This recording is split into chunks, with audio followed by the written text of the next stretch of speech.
Serious. Sorry. I'm gonna put my radio. Okay, all right, sounds good, thank you. Good morning. It's Wednesday, May 3rd, 2023. This is the second half of Senate Natural Resources and Energy morning session. And we are back to gubernatorial appointments and visiting this morning with Secretary Moore. So Secretary Moore, thank you for coming in and visiting with the committee. You're welcome. So we're already near the end of the first session of the biennium, and can you remind us, you've been secretary, I'm not staring at the register, right? Have you been secretary since Governor Scott? Correct. And you were also in the department before with Governor Douglas, but secretary since the Scott administration began. Correct. Yeah, I've been secretary since January 5th of 2017.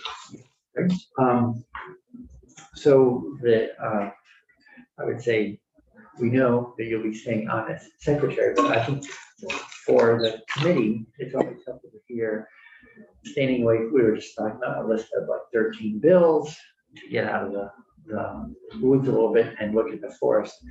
Can you talk to us just a little bit about big picture? Like when you say, oh, if I'm looking, even if I'm not secretary, looking 1, 3, 5, 10 years out, like how do you see what's happening in the world of natural resources? Sure.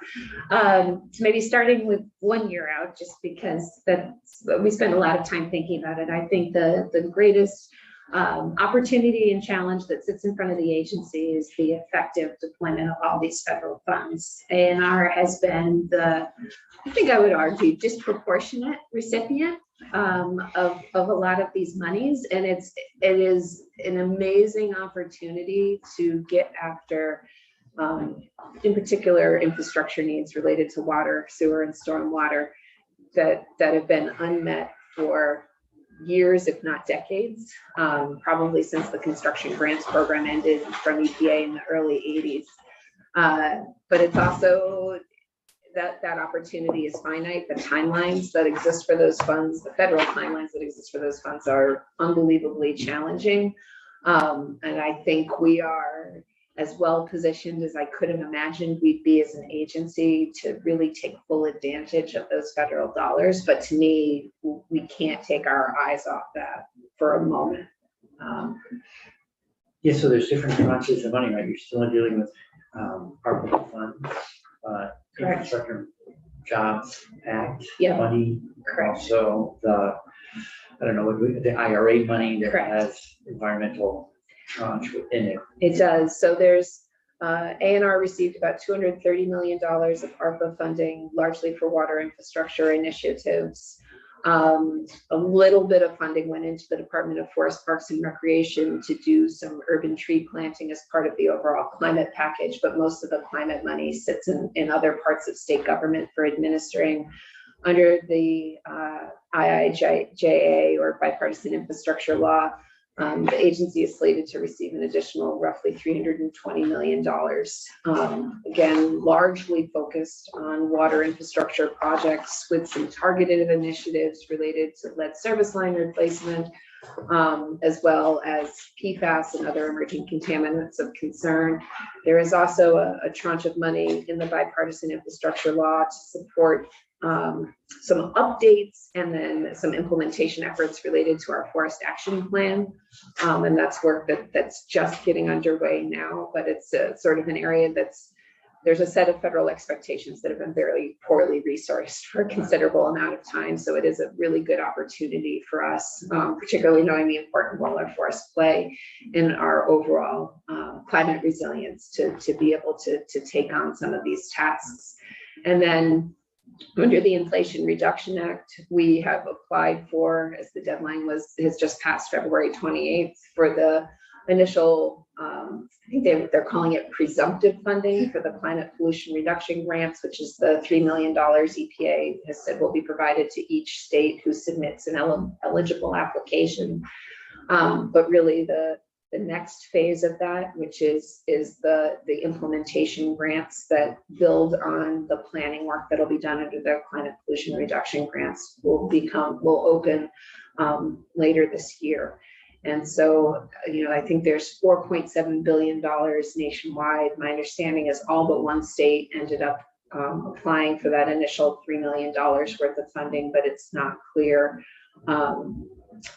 who will pursue that $4.7 billion pot and how aggressively. But I think we are well positioned to access significant additional funding to support implementation through that. And that those funds go out through 2030. Is that something that I was just remember the end date? Correct. I think EPA's intention, my understanding has been to have all of that money sort of out the door and committed to agencies and organizations. There's also opportunities for municipalities and some NGOs to apply, but to have all that money committed, I believe, by the end of 25. But then there is more time than may be available to us under ARPA in particular to actually fully spend down those funds. ARPA's drop dead date, it has to be spent by 26. Correct. We need to have it committed to projects by the end of calendar year 24, and at least based on current Treasury guidance, it has to be fully expended by the end of September of 26, so that we leave ourselves 90 days for reporting requirements. So have you done the math on how many total dollars Vermont maybe receiving federal dollars? I'm just looking at 230, 320, some portion of 7.4 billion. Yeah, I mean, the state received about $1 billion of flexible ARPA money, so ANR received about a quarter of that. I believe the state is also slated to receive about $800 million total under the bipartisan infrastructure law. So 3/5 of that coming to ANR and the balance going to VTrans. The forest action money, while important to our work, is relatively modest in the scheme of the overall dollars at play there. And then the Inflation Reduction Act, I'm not sure we know yet. I know the Department of Public Service, TJ was just here, has submitted an application to pull down about $60 million to help with electric service upgrades for low-income Vermonters. There's the money available to us through climate pollution reduction, and frankly, I'm not well steeped in kind of all the opportunities that exist there, other than there are many competitive programs, and there may actually be partners in the state that are better positioned to pull down some of those IRA funds than either the agency or the department. So you have a staff up to just handle all the grant writing? Correct. We historically have had about 600 full-time equivalents. We've added more than 50 limited service positions to support our implementation of the ARPA and bipartisan infrastructure law funds. We've also, obviously, last year worked with the legislature to create the climate office within ANR, which has several new positions associated with it. So we are currently, I think, at about 660 year-round employees, and then are also right now in the throes of staffing up the 400 or so seasonal positions, most of which operate in state parks, but we also expand staffing for some of the monitoring initiatives we support both in Fish and Wildlife and in our watershed management division. Can you tell us what's happening? You also stood up the EJ office. Correct. Program. Can Correct. you say a little bit about that?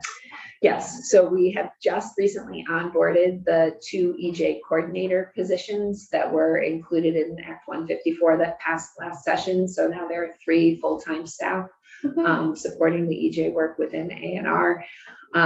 They are building their work plan, which is really an exciting place to be. The agency also earlier this year completed work on its initial language access plan, which was something we were behind in providing. It's a requirement of the federal civil rights law, but now have that up and have been looking at some, I think, fairly innovative strategies to improve our communication with folks who don't use English as a first language.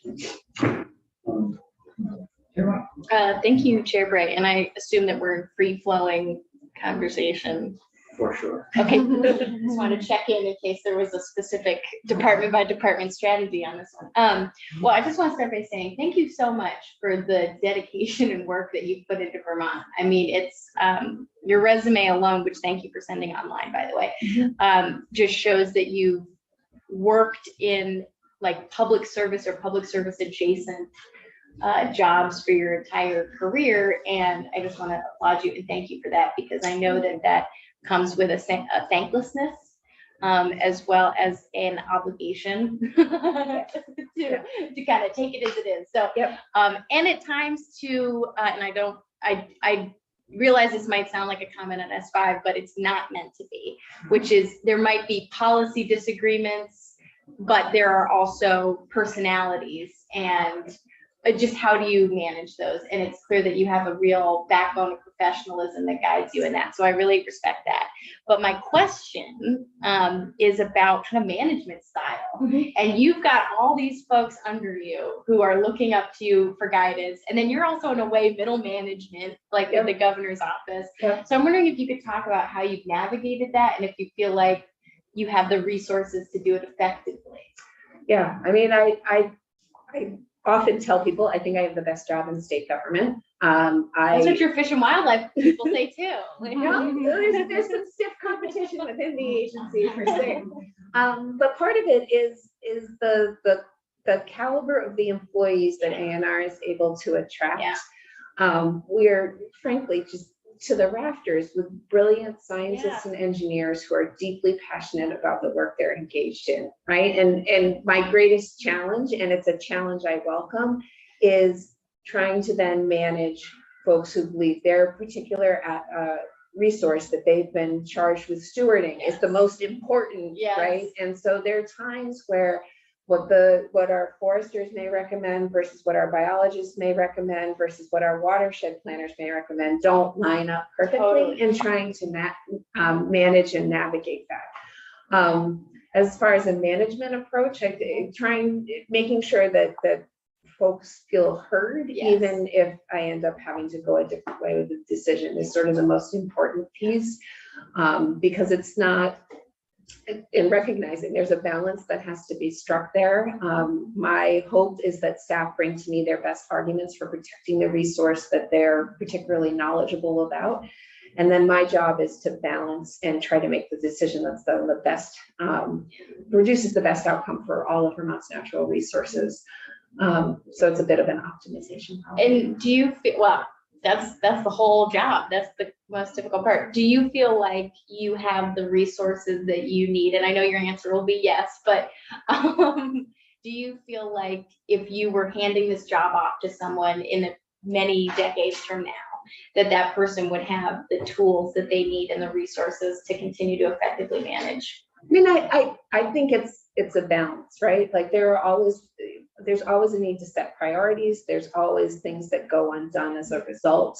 There's sort of a dour saying in the world of conservation professionals that our victories are only temporary, only our defeats are permanent. And you try not to. That's true. That's good. Well, but that I think that's accurate, right. And as a result, I think people take very seriously the fact that there will inevitably be things we're unable to do unless every citizen of the state of Vermont was an employee of the Agency of Natural Resources, right? Like it just, there's limits. In general, I think the agency is really well resourced. I look at counterparts in other states, and frankly, our agency is significantly larger and more diverse than what many of my New England counterparts in particular have in terms of their hand to play. Our budget is robust. Frankly, the commitment the governor and the legislature has shown to pushing some of these federal funds into ANR, particularly the ARPA money, really didn't happen in a lot of other places. Which to me shows the priority and the emphasis, the shared priority and emphasis that everyone has. And I guess back to sort of your initial question, I'd like to think environmental issues are apolitical. Who doesn't want clean water and clean air? Yes. And we may have different approaches on how best to achieve it, but the goals themselves shouldn't be, I don't think are what's being debated or discussed. And I think Vermont, frankly, its budget is a reflection of that policy priority and the resources that are provided to the agency. Well said. I have one last question, which is one that actually a constituent asked me to bring to A&R, so this is the perfect time. Citizen scientists. Yes. And kind of the utilization of citizen science. How do you feel that that fits into your department? And as someone who's worked very closely with energy committees, there's some ways that that could be really helpful, and there's some ways that it could be extremely time consuming. Correct. So I'm wondering how you view citizen scientists engaging with your work and where you see it going, as more states seem to be kind of buying into the model of having lay people do a lot of the data collection.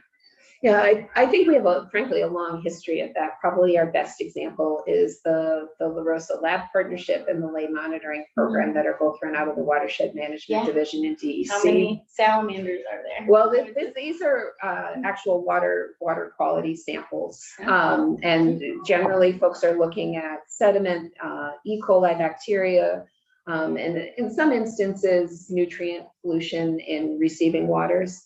As well as doing lake monitoring surveys where they go out with a Secchi disc, which is these black and white discs. You spin them and lower them, and when they disappear from view, you get a sense of the transparency of the water. That's cool. It's really neat work, and it's a little mind-boggling how somebody came up with that as a standard approach for measuring lake water clarity, but it is, and we've successfully used it for many years. But those types of efforts lend themselves to citizen science because they're relatively simple. Samples don't have to be acidified. They have long hold times. They don't have to be refrigerated, right? It's not like PFAS where we're talking about parts per trillion, and so contamination from just wearing the wrong kind of clothing is a real thing, right? Like a lot of this work, we try to set volunteers up to do the right kind of data collection that has real value. We've invested in helping them understand quality assurance and quality control so that the data that comes out the other end is useful to us and can inform program design. And that's something we've really, I would say, has evolved significantly during my tenure in this job. Previously, we had looked at some of the citizen science as sort of an education and outreach tool. It's a way to get the public interested in water and water quality. But then, as people became more interested, they became more frustrated that we weren't actually using the data they were generating. And so there's been a real concerted. Or that they weren't in the decision-making capacity when that data was what they were. Yeah. A lot of it was, we collected all this information, and now what are you going to do with it? Right. And I said, well, that data is nice, but that's not actually what we need to, right? So trying to reconcile that, and we have done some significant retooling of the La Rosa Partnership Program. I know concerns over some of that retooling came to the legislature several years ago, but I think we've landed in a really good spot where volunteers are producing good data. There are also still a lot of the education and outreach pieces that I think also have ties to citizen science. One of my favorite is each June-ish, we do geese banding with the Fish and Wildlife Department. If anyone's interested, I'll make sure you get the dates. But we do this, and it literally invite dozens of volunteers because geese, unbeknownst to me prior to this, drop their flight feathers, Canada geese, while they have young on the ground. And so you can actually effectively herd them. Because they can't get up and fly. Correct. And so they have specific locations around the state where they herd the geese. The biologists then can give a rough age class, can determine the geese gender, and if they don't already have a leg band, put one on the leg band. And if they do have a leg band, they write down the numbers from it. It all gets uploaded into a national database that's managed by U.S. Fish and Wildlife Service, but it's how we get information back about populations, about migratory patterns. It informs our hunting season regulations. All of those pieces come out of that waterfowl data. But that's an opportunity where there is a citizen science component, and to be able then to tell that story of what we're doing with the data that we're collecting there is really exciting. And I think, one of the biggest geese roundups is at the Dead Creek Wildlife Management Area down in Addison. And we'll get families of people that'll come out to participate in that. And I think I'm hopeful it also makes a really big impression on kids Totally. about both the work the agency does, but how frankly fun science can be. Yay.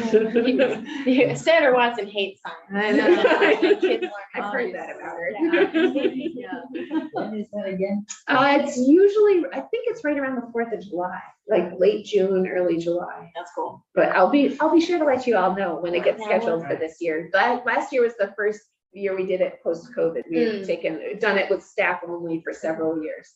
And then this fall, I had the opportunity, we do wood ducks in the fall, and I'd gone out and done wood duck banding, I think in late August up at Sandbar Wildlife Management Area. Well, thank you. That you robustly answered my citizen science question. Sure.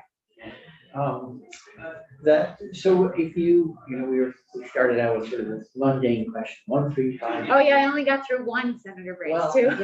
because no one stays forever. So Yeah. as you look ahead this morning, like where do you see the department going and where will the challenges be? So I think we're going to continue to have infrastructure challenges, right? The needs for our water and wastewater infrastructure are $2 billion over the next 10 years. And so this federal money will allow us to keep up for the next 5, but I'm not sure what happens for the 5 years after that. ANR also owns an inordinate amount of infrastructure. So as I think I've shared with this committee, we manage or steward 360,000 acres of public lands, but also literally hundreds of millions of dollars of assets between our state parks, our fishing access areas, Wrightsville, Waterbury, and the Eastbury flood control dams. We own a lot of things, and there is a considerable amount of maintenance. Sort of everything's kind of coming of age at a similar point in time. I think that's probably one of the most, I may be betraying my civil engineering roots here, but I think that's one of the biggest challenges that's going to be facing the agency. The other piece I would say is threats around invasive species. Our ability, our ability to prevent invasive species that are sort of knocking on our door from our arriving, I think is finite in terms of, it's a matter of if or when, not if. And this is things like round goby, some of the forest pests, spotted lantern moth, like there are a number of these, yes, well, they're here. There are a number of these things sort of right on our doorstep. They're going to fundamentally change our ecosystem and just, we'll have to work through that as it comes. For example, the Forest and Parks Department has taken down literally thousands of trees this winter in anticipation of emerald ash borer infestations to protect campsites and infrastructure, because as those trees become infected with EAB, they lose integrity.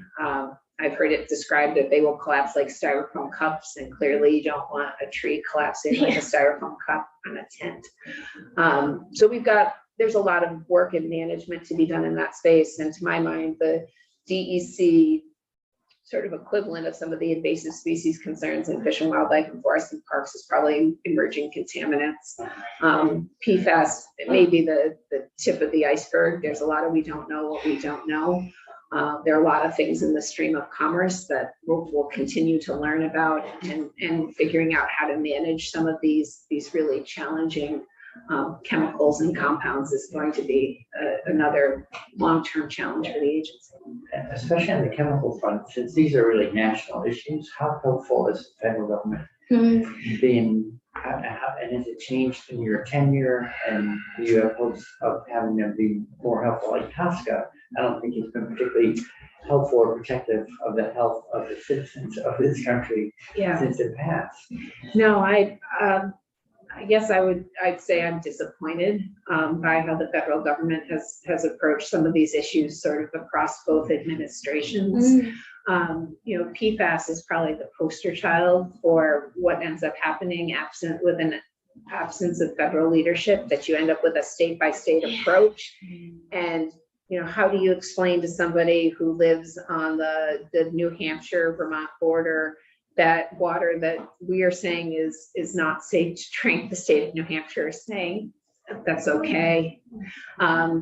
It's real, like, I think it undermines sort of our collective credibility in this space.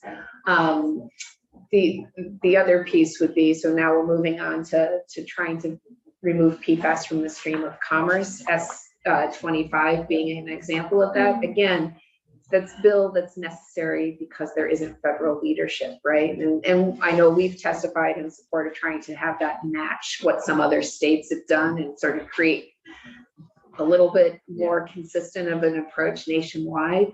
But that's something, again, that could be being led at the federal level and isn't, and I think would both be to greater effect and help accelerate the transition we need to make away from some of these conflicts. I mean, and what's tricky is when, just as you say, when one state's doing something and the neighboring state's not, and it begs the question, why one but not the other? And a federal ban on PFAS will be helpful, immensely helpful to everyone to stop adding it. Yes, and I mean, I honestly think that's the only way we get out of sort of the pickle we currently find ourselves in.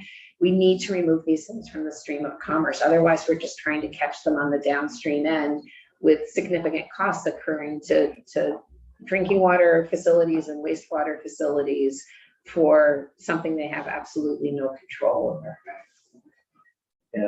So PFAS is, while I've been here, that's been the emerging toxin that we've talked the most about. There are other things, and I hate I know. in the pipeline that, like is there? I'm guessing there's another and another and another. I don't know. There are other ones, some of which appear to be less prevalent in Vermont, where either EPA has asked for additional information or is publishing guidance. And I think there's sort of the whole raft of pharmaceuticals and some of those things that aren't and other personal care products that aren't well addressed by kind of our traditional wastewater treatment, and that we don't necessarily know the full effects of at this point. Where do you think we're going with PCBs? I don't, it's come up in the schools, Yes. but schools aren't the only place we did this, so it's just, that's been like the window we're looking through, but it's pretty narrow. It is. One of our team had indicated early on, he thought we would find PCB contamination above one of our action levels in 30 to 40% of schools, and we're in the high 30% with the 30 plus schools we've completed testing for to date. So I don't think schools are unique. I suspect that that's probably true of most of our commercial construction in the state of Vermont. It's really about when it was built. Obviously, we started with schools because younger humans are far more susceptible to the effects of PCBs than adults. Also, just because by virtue of the amount of time they spend in a school setting, whereas some other, you don't spend all day at the mall or at the, the auto dealer.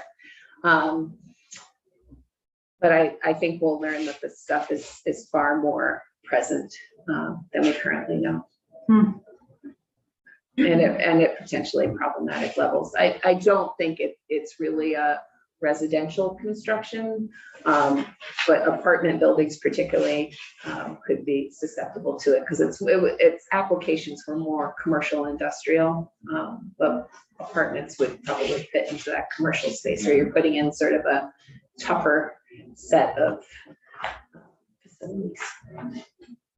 Yeah, I lived in a dorm at UVM built in 1973, had an incredibly strong off gassing because it was literally just finished before we moved in. Yep. And there was caulk, like this wide all over the place. Yeah, caulk seems to be our nemesis when it comes to PCBs. The concentrations we're seeing are like 200 to 300,000 parts per million. which means these materials are 20 to 30% PCBs. So that's not good. So we, Spray foam. Yeah. Senator Watson, is that a handle? It is. Well, I have so many questions. Detail, just, because I'm interested in this stuff.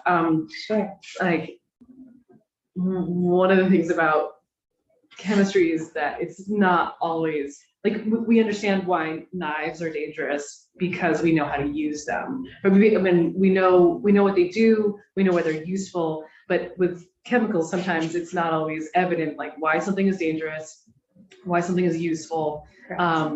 And so PFAS, I feel like I have an understanding of, like, this is what it was for. I don't have an understanding, this is what it's for. And so, the results, like, I feel like I understand how to think about where PFAS might show up because of why it was useful. I don't have a good understanding of why PCBs were useful. Sorry, I know that's like super No, no. specific, and I apologize.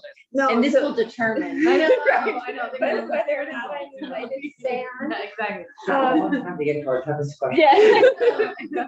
Well, so that they are fire resistant. So Okay. a lot of PCB applications were in transformers, oils, other lubricants to sort of keep the flammability in check.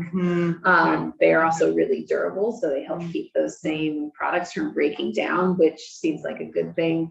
And they also, my understanding is, provide a degree of flexibility, which is, I think, why the sort of the durability / flexibility is why Yeah. caulks impregnated with them were particularly popular.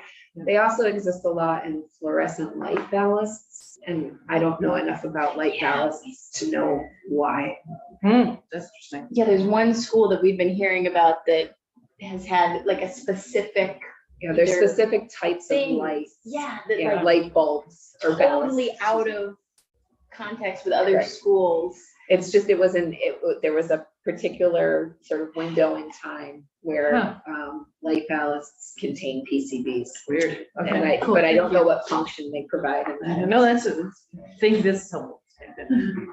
They still have light valves from the 1980s. It's probably time to call efficiency around. Correct. Just a Yeah. millimeter. Well, they found that even air filter in some of it was actually making it worse, is what we learned. Well, Like, so at the Twin Valley School, Yeah. I think our current theory is if the HVAC system is actually the source. Oh, So we no. turned up, Oh. usually our initial mitigation Yes, measure is so turn true. up the HVAC system and put Oh. more air in.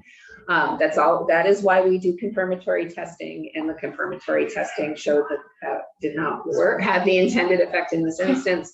So as a result, we have had them turn the HVAC system effectively off and are now doing a second round of confirmatory testing. The good news is, if that comes back with much lower values, we'll know the HVAC system is the source, which puts us on the fast track to being able to address it.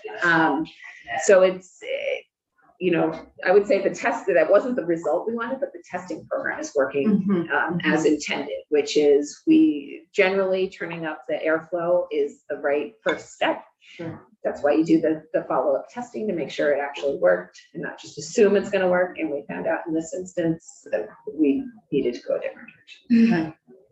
It's good to know that its program is at least Are there helpful. funds, Yes. Yeah. does the state have funds available still? I mean, I know we did, with ARPA money, we did some air handling upgrades because we're trying to keep the air clean during Correct. COVID. But, Yes. Probably it was like a silver lining of the COVID work is that we might have Yes. improved air quality in many places. Yes. I think actually our data bears that out, that we're seeing many of the places that we're actually finding the PCB concentrations in indoor air that exceed an action level are in what we would call ancillary spaces, so bathrooms, closets, offices, which wouldn't have been prioritized for HVAC improvements with some of, I think, what they call ESSERS money, the COVID money that went directly to schools. If you were, we hope and know you're staying, but if you were to have to I figure every leader has to think about transitions. So if you think about a transition, what would you be telling your successor on a handoff?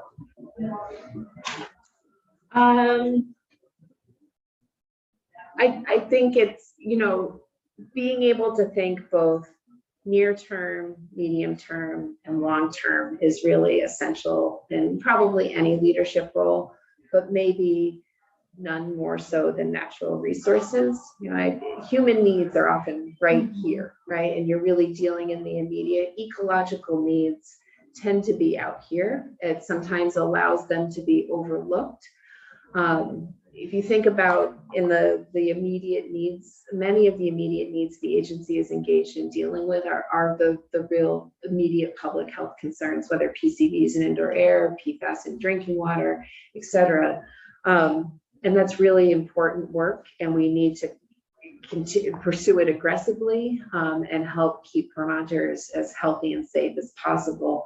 But ultimately, if we're ignoring some of these long-term infrastructure needs, we're going to create even larger public health concerns. And so being able to figure out what that balance point is in terms of how aggressively and fast we move to address some of these emerging contaminants, and how we balance that against the fact that we have really significant infrastructure needs, and some of these emerging issues will be can be addressed through or as we address those infrastructure needs, and sort of having that full set of concerns that we're going to look to address with any particular investment or project, at least being part of the conversation and not myopic on one need, only then sort of play effectively whack-a-mole, right? Where you come back potentially the same spot to do something a little bit different to get at the next concern, or if we had just been a little bit more thoughtful and planful.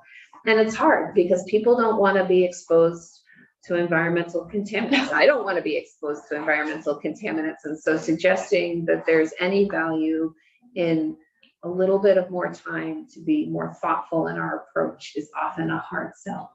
Yeah. How do you address the even less sort of immediately pressing, less human, healthy environment for healthy environment's sake? I mean, it's a hard one to communicate the value of. It is, absolutely. And to me, the other component of that is to remain humble in what we think we know about how the environment actually functions. We live in the middle of a complex ecosystem, or are part of a complex ecosystem, and have to avoid the temptation to think we're going to push down on something over here to solve this problem, and there will be other consequences of our action, whether positive or negative. And so that humility is really important, the limits of what we think we know and what we actually know. And then, just the intrinsic value of open spaces. It's a tough one to communicate. I mean, Vermont, clean water is obviously my heart work. And Vermont's lucky, right? We have an abundance of water, and by and large, compared to most areas of the country, it's really clean. And how do you protect that and acknowledge sort of the privilege we all have in living here, that those are the resources that are available to us. Right. I mean, hopefully we'll see that reclassification work move forward in the next year, and so you can regulate to a Class A waters. Yeah, just to sort of protect the best, right? We've spent a lot of time focused on restoring waters that need restoration and intervention, but it's another one of those balance points, right? How do you invest? How do you balance investments in restoration versus protection? And I think that's going to be a constant tension too. Resources ultimately are finite, right? Maybe there are more resources available than we currently have in front of us, but there is some limit to them. And trying to strike that right balance point between protection and restoration is a really important piece too. So, thank you. Any other committee questions, thoughts, comments? Sarah? Sure, thank you. Oh, I don't have any questions. I just wanted to say thank you. Just really grateful for your work and, yeah, looking forward to spending more time in this room. Yes. Thank you. Happy to geek out with you anytime. Yeah. She has 10 more very specific questions. Right. Exactly. You can I have was lunch. holding back. That was the one that I'm like, I can't hold this one. Yeah, if we had another sign on the wall, would say something like nerds welcome. Yes. I love The it. I optimistic and nerdy. Lean into the nerdy. I had a sign on my desk at one point that a colleague had given me that said something like, if someone yells out, "Hey geek, do you turn around?" Exactly. So thanks so much for coming in. Thanks for all your work. Thanks for, I hope that the department knows, the agency knows that, how much we appreciate that. I mean, I'm always saying, I don't know that it feels that way because sometimes we get caught in politics a little bit, but we know that we never succeed without the agency succeeding. So Thank you. we appreciate you and your staff. Thank you. I appreciate that. So with that, I think we're all set. That was it for grueling questions. Wasn't here to ask his Yeah. question, so you're lucky there. Yes. Thank you. Thank you again. My pleasure. So we have a couple minutes till we wrap. So, I guess we could, as part of wrapping up, any more thoughts on how to wrangle the RES stuff, which I think, my thought was we would read the thing, reconvene tomorrow. I'm gonna go through and I've marked up a lot of stuff and maybe try to just, honestly, at this point, I'm trying to figure out what is useful for us to put in the study that we would ask for. Mhm. Because although the more that we've talked to department, the more I feel like they've actually been thinking about pretty much everything we bring up. The question is like, to what depth are they gonna be able to look into it? Because we've covered a lot of territory. Mr. Core this morning. Yeah, okay. So one thing I was thinking about offering to him, I mean, I had said, are there things we could do that would be useful to you? Yeah. Because you don't have the resource. And the REMI model was, the economic impact study was pretty much the only one, but I think maybe we need to re-articulate, I need to re-articulate the offer, and we may ourselves, with all due respect to what the department's doing, want to lean in harder on something. Yeah. And I actually can't say no to what that would be. Well, so knowing that there's going to be a lot of value in what they bring, but if there are, this is why I had to come up with like, what are the essential questions that I feel the need to answer, that would be informative for crafting policy later.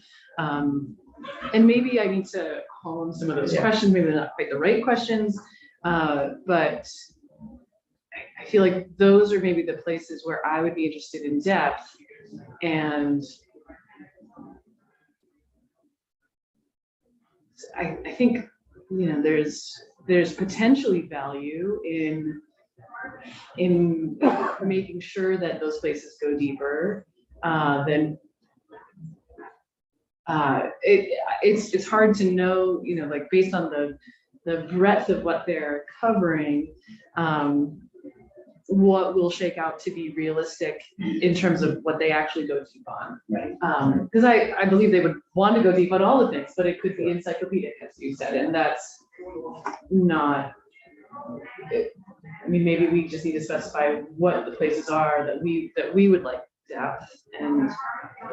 And then the other thing too for us, it's somewhat reassuring to remember, if I would think work-wise, we would be taking this up in January first thing, when we came back.